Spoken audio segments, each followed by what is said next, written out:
A couple who loved each other dearly was now finally getting married. It was a huge celebration. Everybody who attended the wedding had a wonderful time. Each one agreed that the couple not only looked gorgeous in their wedding attire, but their love for each other was very genuine and evident. A couple of months later, when the couple had settled down, the lady came to the husband with a proposal. She said, "Recently I read somewhere about a process of how to strengthen married relationships. Each of us will write a list of the things that we find a bit annoying about the other, and then we can discuss about how we can improve and fix those weaknesses together and make our lives happier." The husband agreed. Both of them went to a separate room in the house and did some soul searching to think about the things in their partner that annoyed them. They spent the rest of the day doing this exercise and wrote down what they came up with.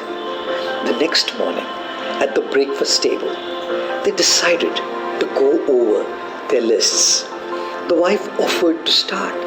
She took out her list, which had many items on it, enough to fill 3 pages.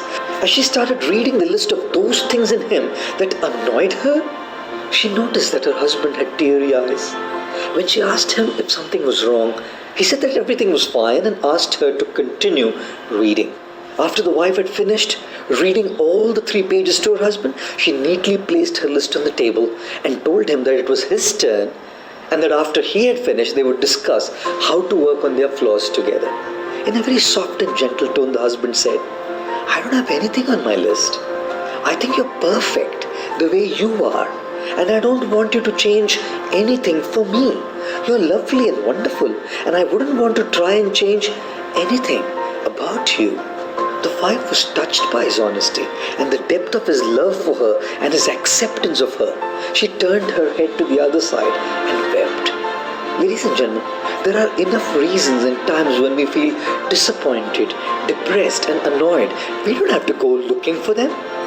We human beings are far from being perfect. The exercise of helping each other deal with our weaknesses is not bad, but we have to be conscious of 2 things. Number 1, it has to be based on accepting each other for who they are, and to then help each other improve as far as is humanly possible.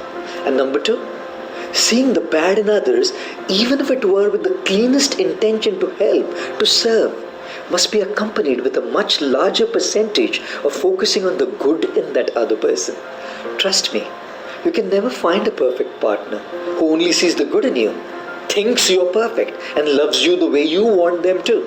But you can surely find a person who sees you for who you are, accepts you for who you are with all your imperfections, and loves you more than what you wanted them to.